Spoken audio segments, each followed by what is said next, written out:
Hello friends, welcome back to the Manzil Bharat. कैसे हैं आप सब? I hope you all are fine.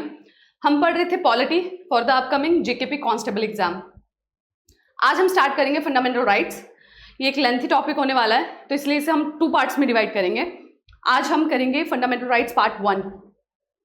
Before moving forward, आप लोगों के लिए एक इन्फो कि जेपी कि हमारी ऑफिशियल ऐप पे जेकेपी कांस्टेबल का कोर्स लॉन्च हो गया है। आपको हमारी ऐप या तो प्ले स्टोर से मिल जाएगी या इस वीडियो के डिस्क्रिप्शन बॉक्स पे आपको लिंक मिल जाएगा। आप जाके उस ऐप को डाउनलोड कर सकते हैं। वहां आपको जेकेपी कांस्टेबल का paid course at a very nominal price of 499 मिलेगा, जहां पे polity, economy, history, geography, maths, इन सब के वीडियोस अपलोडेड हैं। आप जाके उसे देख सकते हैं और अपनी तैयारी शुरू कर सकते हैं और बाकियों से एक कदम आगे रह सकते हैं। सो चलिए आज का टॉपिक स्टार्ट करते हैं, दैट इज फंडामेंटल राइट्स। हमने अभी तक पढ़ा कि कॉन्स्टिट्यूशन किस तरह से बना, कॉन्स्टिट्यूशन में कितने शेड्यूल्स हैं, कितने पार्ट्स हैं, ये सब हमने डिटेल में किया। नाउ जो इंपॉर्टेंट प्रोविजंस है वहां पर कॉन्स्टिट्यूशन में, हम उन्हें पढ़ेंगे जिनके एग्जाम में पूछे जाने के ज्यादा चांसेस हैं। तो सबसे पहले आता है फंडामेंटल राइट्स। फंडामेंटल राइट्स जो हैं that is it is from article 12 to article 35। Article 12 से लेकर आर्टिकल 35 जो है वो डील करते हैं फंडामेंटल राइट्स के साथ। फंडामेंटल राइट्स हो गए मौलिक अधिकार, ऐसे हक जो हमारा संविधान सबको प्रोवाइड करता है, irrespective of caste, colour, sex, religion. ये हमारे देश के हर नागरिक को ये हक मिले हैं, ठीक है। सो ये आते हैं under part 3 from article 12 to article 35 under part 3। Part 3 of constitution deal with fundamental right, ठीक है। पार्ट 1 एंड 2 डील्स विद हमारी कंट्री एंड इट्स टेरिटरी, ठीक है। स्टेट्स, यूटी उसमें कितनी है, कैसे उसका नाम चेंज किया जा सकता है, कैसे बाउंड्रीज चेंज की जा सकती है। जैसे रिसेंटली आपने देखा होगा कि केरला ने रेजोल्यूशन पास किया अपना नाम चेंज करने का, दैट इज केरलम, ठीक है। सो ये जो सब प्रोविजन है किस तरह से नेम चेंज किया जा सकता है, that all are mention in the part 1 and 2। Now part 3 is regarding fundamental right, मौलिक अधिकार। फंडामेंटल राइट्स को ब्रॉडली 6 ग्रुप में डिवाइड किया गया, 6 ग्रुप में डिवाइड किया गया। Right to equality, right to equality, इसके अंदर वो सब हक आ जाते हैं, वो सब राइट्स आ जाते हैं जो सब मेंबर्स को इक्वल ट्रीट करने के लिए हैं, जो सबको बराबरी का हक देते हैं। It ranges from article 14 to article 18। तो पहला ग्रुप है right to equality, that is E. Next आता है right to freedom from article 19 to 22। आजादी का हक, बोलने की आजादी, एक्सप्रेस करने की आजादी, संगठन बनाने की आजादी, एसोसिएशन बनाने की आजादी, कोई भी ऑक्यूपेशन करने की आजादी, कहीं पे भी जाके रहने की आजादी, ये सब जो है that comes under right to freedom. Then आता है राइट अगेंस्ट एक्सप्लॉयटेशन, किसी तरह का किसी के साथ अन्याय ना हो। It comes under article 23 and 24। इनको डिटेल में हम पढ़ेंगे। अभी आप जानिए कि फंडामेंटल राइट्स को जो 12 से लेकर 35 आर्टिकल्स के बीच में है, उन्हें ब्रॉडली 6 कैटेगरीज में डिवाइड किया गया है। पहली कैटेगरी आती है right to equality, that is E. Then right to freedom, that is F.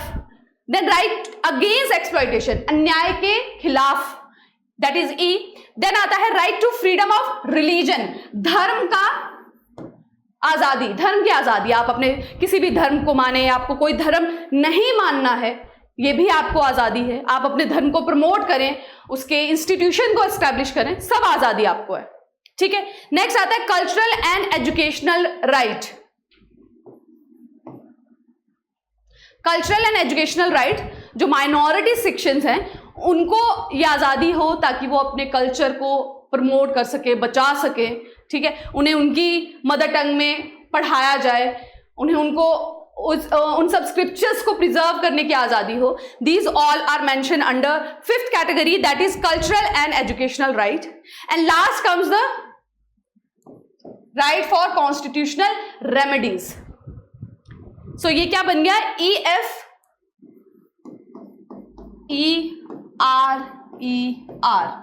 एफरर, ठीक है। तो these are the 6 categories of fundamental right.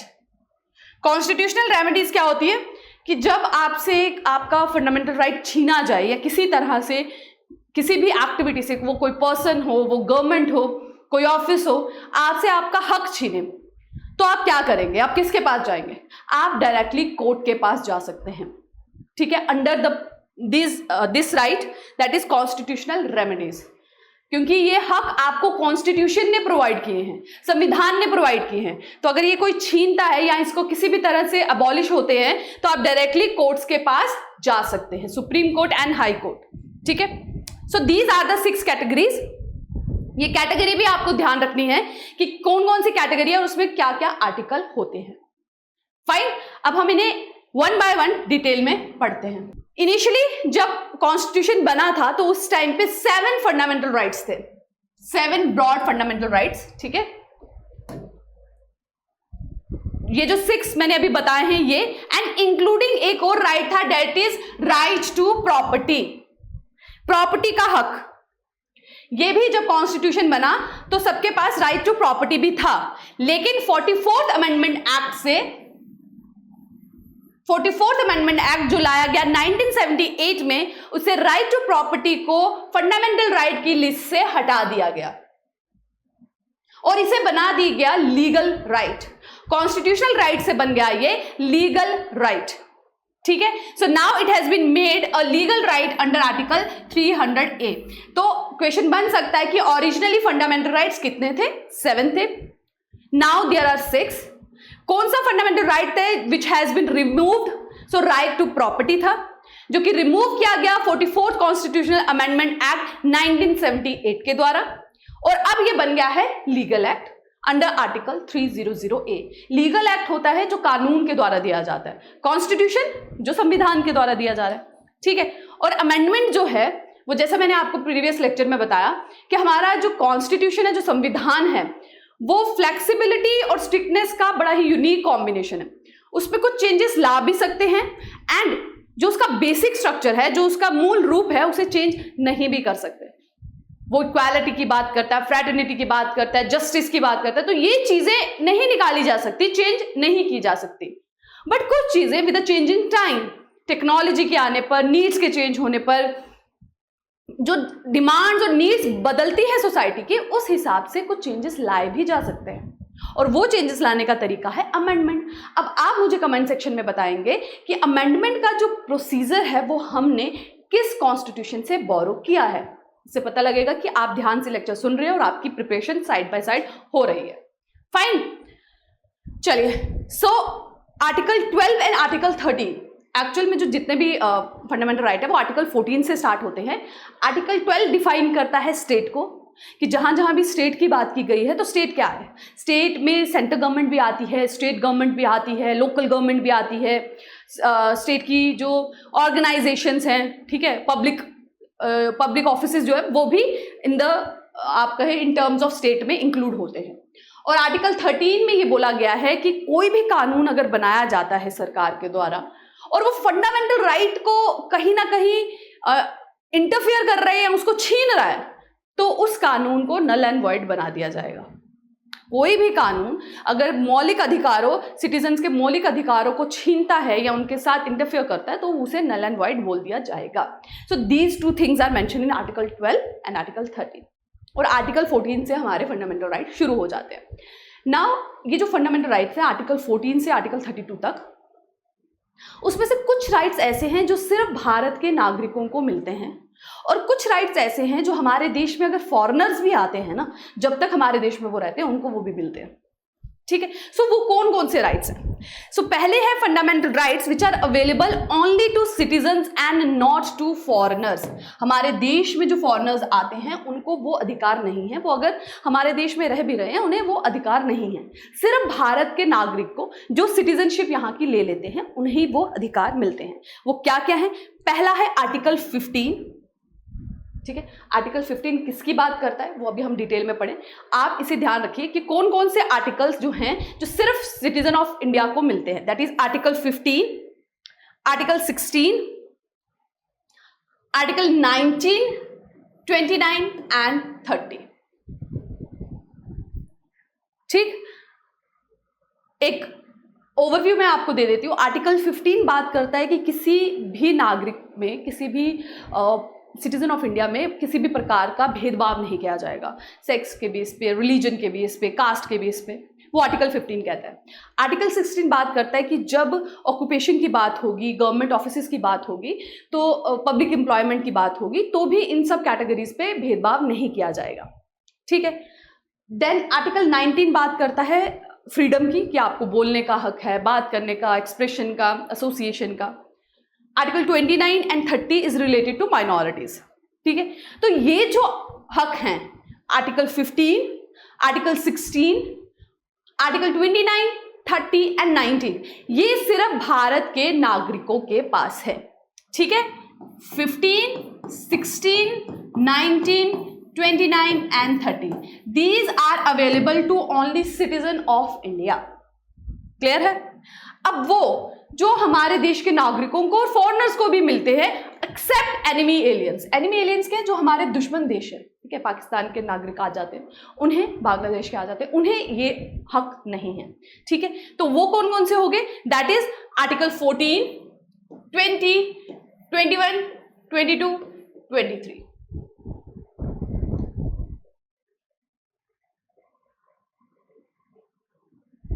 ठीक है। So these are available to both citizen and foreigners except enemy aliens. 14 बात करता है बराबरी की, कि कानून के सामने सब बराबर हैं। 20 बात करता है protection in respect of conviction, जब सजा दी जाती है, पकड़ा जाता है पुलिस के द्वारा, तो उसमें भी आपको कुछ बेसिक अधिकार मिले होते हैं। वो क्या है, डिटेल में अभी हम पढ़ेंगे, डोंट वरी। अब जस्ट एक ओवरव्यू ले लीजिए कि कौन कौन से हक है जो सिटीजन ऑफ इंडिया और फॉरेनर्स दोनों को मिलते हैं। आर्टिकल 21 बात करता है राइट टू लाइफ की, जीने का हक। 22 बात करता है अरेस्ट और डिटेंशन के अगेंस्ट प्रोटेक्शन।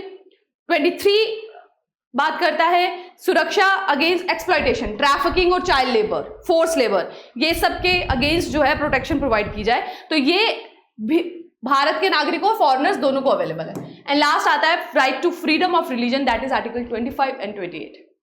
तो आप सिर्फ इतना ध्यान रखेंगे कि वो कौन से आर्टिकल हैं, जो वो कौन से हक हैं जो सिर्फ भारत के नागरिकों को मिले, तो remaining all are available to all, ठीक है। तो वो कौन से? That is article 15, 16, 19, 29 and 30। Clear है?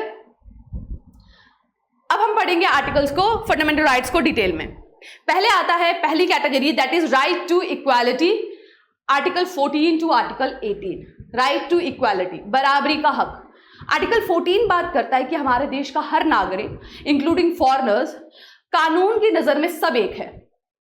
अगर किसी भी कास्ट का पर्सन मर्डर करता है, कोई क्राइम करता है, तो उनको इक्वल सजा मिलेगी। कोई भी रिलीजन का पर्सन कोई भी ऑफेंस करता है तो एक तरह का ट्रीटमेंट उन्हें दिया जाएगा। कानून की नजर में सब बराबर है, ठीक है। सो equality before law and equal protection of law. तो अगर हमारे देश में जो व्यवस्था है कि जिनके पास वकील नहीं होते तो उनको पब्लिक प्रोसिक्यूटर मिले जाते हैं, ठीक है, गवर्नमेंट उनको प्रोवाइड करती है, तो ये जो व्यवस्था है ये सबके लिए है, ठीक है। आपके हकों की प्रोटेक्शन भी बराबर की जाएगी, किसी तरह का कोई डिस्क्रिमिनेशन नहीं होगा। सो कानून की नजर में सब बराबर है। It is talked about in article 14। Next आता है आर्टिकल 15, जो बात करता है कि किसी भी बेस पे डिस्क्रिमिनेशन, भेदभाव ना हो। क्या बेसिस हैं? There are 5। पहला है रिलीजन, रेस, कास्ट, सेक्स और प्लेस ऑफ बर्थ। धर्म के बाद पे रेस की बात पे करते हैं ना, रेशियल डिस्क्रिमिनेशन जो होता है, कलर ऑफ फेस, ठीक है, हेयर ऑफ कलर, जो फिजिकल अपीयरेंस के बेसिस पे डिस्क्रिमिनेशन करना, ठीक है। नॉर्मली जनरली आपने देखा होगा नॉर्थ ईस्टर्न एरिया से जो पर्सन्स आते हैं उनके साथ बहुत रेशियल डिस्क्रिमिनेशन किया जाता है, ठीक है। उन्हें अलग अलग नामों से उनको स्टीरियोटाइप किया जाता है ना। सो रेशियल डिस्क्रिमिनेशन नहीं होना चाहिए। दूसरा, कास्ट के बेस पे, सेक्स और प्लेस ऑफ बर्थ। कोई कहीं पे भी पैदा हुआ है इंडिया के किसी भी भाग में, ठीक है, India, it is in concern of India, ये फॉरेनर्स को अवेलेबल नहीं है दिस राइट। आर्टिकल 15 जो है इसके अंदर जो हक है वो फॉरेनर्स को अवेलेबल नहीं है। तो किसी भी प्लेस ऑफ बर्थ पे, मतलब विद इन इंडिया, ठीक है, तो उनके साथ डिस्क्रिमिनेशन नहीं की जा सकती। नहीं कहा जा सकता कि आप इस कास्ट के हैं तो आप मंदिर नहीं जा सकते, आप इस कास्ट के हैं तो इस पब्लिक प्लेस पे नहीं जा सकते, आप इस चीज को टच नहीं कर सकते। So all these can not be done. Next आता है article 16, this is also under right to equality, that is equality of opportunity in public employment. ठीक है, कि सबको एक जैसी अपॉर्चुनिटी। अब देखिए जब फॉर्म्स निकलते हैं सिर्फ कुछ कंडीशन में छोड़ के, जहाँ पे कुछ स्पेशल रिक्वायरमेंट होती है, जैसे अभी सुपरवाइजर का था तो वहाँ पे स्पेसिफिकली मेंशन था कि फीमेल सुपरवाइजर, ठीक है, क्योंकि वो कैटेगरी वैसी है। ठीक है, तो उनको छोड़ के अदरवाइज पब्लिक एम्प्लॉयमेंट में आपसे डिस्क्रिमिनेशन नहीं किया जा सकता। All are equal eligible. बस कुछ एलिजिबिलिटी क्राइटेरिया उन्होंने रखे होते हैं कि जो जो ग्रेजुएट है, ठीक है, क्वालिफिकेशन के बेस पे। अब वो ये नहीं कहते कि इस कास्ट के ग्रेजुएट सिर्फ, इस रिलीजन के ग्रेजुएट सिर्फ, इस रेस के ग्रेजुएट सिर्फ, है ना, वो ऐसी कभी भी नोटिफिकेशन नहीं आती। सो पब्लिक एम्प्लॉयमेंट में भी सबको बराबरी की अपॉर्चुनिटी मिलती है। कुछ स्पेसिफिक एलिजिबिलिटी क्राइटेरियाज बनाए जा सकते हैं, that are different, that is total procedure के बेस पर। ठीक है, otherwise they can not be discrimination.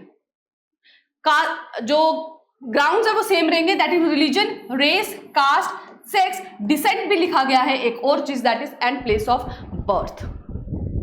ठीक है, कुछ केसेस पे जैसे पहले हमारे जो हमारी J&K जब स्टेट हुआ करती थी, तो यहां पर बाहर के लोगों को एम्प्लॉयमेंट करना अलाउड नहीं था। ठीक है, तब स्टेट सब्जेक्ट होना जरूरी था, सिटीजनशिप होना जरूरी था, तो that is a special criteria. वैसी चीजें बनाई जा सकती है with special provision, otherwise generally there can not be discrimination. ठीक है, वो स्पेसिफिक आप कहे प्रोविजंस के अंडर वो क्राइटेरिया दिया जा सकता है। ठीक है, नेक्स्ट आता है अबॉलिशन ऑफ अनटचेबिलिटी। अनटचेबिलिटी का मतलब है जहां पे untouchability, when earlier it has been found कि जो लोअर कास्ट के लोग थे उनको टच करना अलाउड नहीं था, माना जाता था कि अपवित्र हो जाएंगे। तो ये माइंडसेट था, ये प्रैक्टिस किया जाता था, तो ये ह्यूमन डिग्निटी के खिलाफ है। इसीलिए हमारे कॉन्स्टिट्यूशन में ये भी एक राइट इंक्लूड किया गया under right to equality, that is abolition of untouchability. इस प्रैक्टिस को, अनटचेबिलिटी की प्रैक्टिस को बिल्कुल प्रोहिबिट कर दिया गया, और जो लोग ये करेंगे उन्हें सजा मिलेगी under protection of civil rights. ठीक है, अनटचेबिलिटी को माना गया है as a social evil. Last जो आर्टिकल आता है under the category of right to equality is abolition of titles. हमारे देश में किसी भी तरह का कोई टाइटल अपने साथ नहीं लगा सकता, जैसे राजा, महाराजा, रानी, ये सब जो पहले यूज़ किया करते थे उन्हें अलाउड नहीं है नेम के साथ लगाना, एक्सेप्ट मिलिट्री टाइटल्स जैसे कर्नल वगैरह दिए जाते हैं, या जो परमवीर चक्र वगैरह दिए जाते हैं, उनको आप अपने नाम के साथ बोलते हैं कि ये मिला है उन्हें। ठीक है, that is a different thing. Academic distinctions जो मिलती है लाइक PhD, डॉक्टरेट लगाया जाता है नाम के साथ, दैट इज डिफरेंट। इन चीज़ों के अलावा और कोई टाइटल्स आप अपने नाम के साथ नहीं लगा सकते। ठीक है, साथ ही आप कोई भी टाइटल, कोई भी प्रेजेंट एमोलमेंट और ऑफिस फॉरेन ऑफिस से नहीं ले सकते without the permission of government of India. Fine, so ये सब है right to equality. Next category आती है राइट टू फ्रीडम, स्वतंत्रता का अधिकार, जो आता है आर्टिकल 19 से आर्टिकल 22 के, आर्टिकल 19 से आर्टिकल 22 तक। आर्टिकल 19 बात करता है कि हर इंसान को, हमारे देश में हर नागरिक को, चाहे फिर वो फॉरेनर ही क्यों ना हो, उसे बोलने का, एक्सप्रेस करने का, एसोसिएशन का, सबका अधिकार है। लेकिन इसमें भी एक्सेप्शन है। देखिए, जिस तरह से मैंने आपको आर्टिकल 16 का बताया कि ऑक्यूपेशन में डिस्क्रिमिनेशन नहीं हो सकती, बट देयर आर एक्सेप्शन कि कहीं कहीं स्पेशल प्रोविजन बनाए जा सकते हैं, जैसे जहाँ पे सिर्फ फीमेल्स रिक्वायर्ड हैं तो वहाँ बोल सकते हैं कि only females are eligible. Education qualification की आप एलिजिबिलिटी क्राइटेरिया रख सकते हैं, रेजिडेंस का रख सकते हैं। So few exceptions are there. Similarly ये जो राइट टू रेजिडेंस है, फ्रीडम ऑफ रेजिडेंस, आप कहीं पे भी जाके अपना घर नहीं बना सकते, यहाँ पे भी रीजनेबल रेस्ट्रिक्शन है, पीस को ध्यान में रखते हुए, सिक्योरिटी को ध्यान में रखते हुए। नॉर्थ ईस्टर्न एरिया है, जो ट्राइबल एरियाज होते हैं, वहाँ पे आप बिना परमिशन के एंटर नहीं कर सकते, वहाँ बिना परमिशन के आप घर नहीं बना सकते। ठीक है, जैसे स्पीच का आपको अधिकार है, एक्सप्रेशन का आपको अधिकार है, बट आप हेट स्पीच नहीं कर सकते। ठीक है, आप दूसरों के, आपका जो राइट है वो वहीं तक है जहाँ तक आप दूसरों के राइट पे इंटरफियर नहीं कर रहे हैं। आप कुछ ऐसा नहीं बोल रहे कि दूसरों के राइट्स जो है छीन रहे हैं, ठीक है, बोलने का आपको अधिकार है, बट कि आप कुछ भी ना बोले, आप अब्यूजिव लैंग्वेज यूज कर रहे हैं, हेट स्पीच कर रहे हैं, आप धर्म को गलत कह रहे हैं, so that is not allowed, ठीक है ना। सो फ्रीडम ऑफ असेंबली है बट विदाउट आर्म्स, आप हथियारों के साथ ग्रुप बना रहे हैं, that is not allowed because ये पब्लिक ऑर्डर, पीस, सिक्योरिटी इनके अगेंस्ट है। तो ये जो सारी फ्रीडम है ना, ये public order, peace, security, national security, इन सब को ध्यान में रखते हुए ही दी जाती हैं, वही एक्सेप्शंस इसमें इंक्लूड होती है। फ्रीडम ऑफ मूवमेंट है, freedom of profession, although it should be a legal profession. अब ये नहीं आप कह सकते कि मुझे तो कोई भी ऑक्यूपेशन करने का हक है तो मैं स्मगलिंग करूंगा, है ना, मैं ब्राइबरी करूंगा, नहीं, लीगल ऑक्यूपेशन, ठीक है। सो हक है but with limited restrictions also, keeping in mind public order, safety of people and national security. Next आता है article 20, protection in respect of conviction for offences. Conviction क्या होता है? जब किसी जुर्म के लिए सजा दी जाती है, जब कोई क्राइम किया जाए और उसके लिए पनिशमेंट मिले, कन्विक्शन की जाए, उस पे केस चलाया जाए, उसे सजा मिले, ठीक है। सो इसमें ये बात की गई है, इसके अंदर 3 तरह की प्रोटेक्शंस आती हैं। पहली कि अगर किसी पर्सन ने कोई क्राइम किया है तो उसे एक ही क्राइम के लिए डबल बार सजा नहीं मिलेगी, एक ही क्राइम के लिए डबल पनिशमेंट नहीं होगी, that is protection against double jeopardy, ठीक है। एक बार चोरी की, एक बार सजा हो गई, दोबारा से आप उसको उसी चोरी के लिए सजा दे रहे हैं, नहीं, उसने दोबारा चोरी की, that is a different thing, but single crime के लिए डबल पनिशमेंट नहीं मिलेगी। Protection against self incrimination, person को फोर्स नहीं किया जा सकता अपने अगेंस्ट विटनेस बनने के लिए, खुद के क्राइम का विटनेस बनने के लिए उसे कंपेल, उसे फोर्स नहीं किया जा सकता। Next, protection against retrospective criminal legislation, मतलब अगर आज कोई क्राइम हो रहा है और आज की जो कानून व्यवस्था है उसमें उस एक्टिविटी को क्राइम नहीं माना जाता, तो इन फ्यूचर अगर उसके अगेंस्ट कोई कानून बनता है तो पीछे आके उसे सजा नहीं मिलेगी। मतलब जब भी जो क्राइम हो रहा है, अगर उसके लिए जो सजा मिली है, अगर उसे क्राइम माना जाता है तो उसको सजा मिलेगी, अगर उस एक्टिविटी को क्राइम नहीं माना जाता तो उसे सजा नहीं मिलेगी, पीछे जाके उसे सजा नहीं दी जा सकती। रेट्रोस्पेक्टिव नहीं होगा कि इन फ्यूचर उसके बारे में सजा ज्यादा कर दी गई उस क्रिमिनल एक्टिविटी के लिए तो उसकी सजा भी बढ़ा दी। सपोज आज कोई थेफ्ट करता है और आज उसकी सजा जो है फाइन के साथ 2-3 साल की सजा है, इन फ्यूचर उस पर्टिकुलर थेफ्ट के लिए उम्र कैद की सजा बना दी जाती है, तो उस पर्सन को दोबारा से उम्र कैद की सजा नहीं होगी, ठीक है, रेट्रोस्पेक्टिव नहीं होगा, ठीक है, क्लियर है। So that is the protection in respect of conviction for offences, article 20। So this is available only to citizen of India. Next आता है article 21, that is protection of life and personal liberty. ये बहुत broad है, जीने का अधिकार, liberty के साथ, आज़ादी के साथ जीने का अधिकार। इसके अंदर राइट टू प्रिवेसी भी आता है, राइट टू बहुत से राइट आते हैं आपको, लाइवलीहुड का हक है, हेल्थ का हक है, एजुकेशन का हक है, ये सब जो राइट्स है ये राइट टू लाइफ के अंदर आते हैं, ठीक है। सिर्फ जीना ही नहीं कि आपको सांस हवा मिल रही है, दैट इज इट, नहीं, लिबर्टी के साथ, रिस्पेक्ट के साथ, ह्यूमन डिग्निटी के साथ, ये आपका हक है कि पूरी इस तरह के आप कहे एस्टैब्लिश किए जाए, व्यवस्था बनाई जाए कि आप डिग्निटी के साथ जी सकें, ठीक है। So this right is available to both citizen and non citizens and serve as a corner store of individual right. Right to education जो है दैट इज आर्टिकल 21A, ये लेटर ऑन ऐड किया गया था राइट टू लाइफ के under, ठीक है। It was added by the 86 constitutional amendment, ये आपको ध्यान रखना है। एक अभी हमने 44th कॉन्स्टिट्यूशनल अमेंडमेंट एक्ट पढ़ा जिससे जो राइट टू प्रॉपर्टी था उसे निकाला गया था। अब ये जो राइट टू एजुकेशन है इसे लेटर ऑन ऐड किया गया under article 21 by 86 constitutional amendment act. इससे पहले ये डीपीएसपी था। डीपीएसपी क्या होते हैं? Directive principle of state policy, ठीक है। ये कुछ डायरेक्शंस होती है जो स्टेट्स को दी गई हैं, ये कॉन्स्टिट्यूशन में मेंशन है, इनके बारे में भी हम पढ़ेंगे। बट अभी आप ये जान लीजिए कि डीपीएसपी का आर्टिकल 45 था, उसमें राइट टू एजुकेशन के बारे में मेंशन था, राइट नहीं एजुकेशन के बारे में मेंशन था कि हर एक बच्चे को हक है शिक्षा का। इसी फंडामेंटल राइट में इंक्लूड किया गया बाय 86 कॉन्स्टिट्यूशनल अमेंडमेंट एक्ट 2002, ठीक है। और एज है 6 to 14 ईयर्स। हर 6 से 14 साल तक के बच्चे को हक है शिक्षा का। Fine, okay. नेक्स्ट आता है article 22, that is protection against arrest and detention. Arrest और डिटेन करने के अगेंस्ट आपको क्या प्रोटेक्शन अवेलेबल है।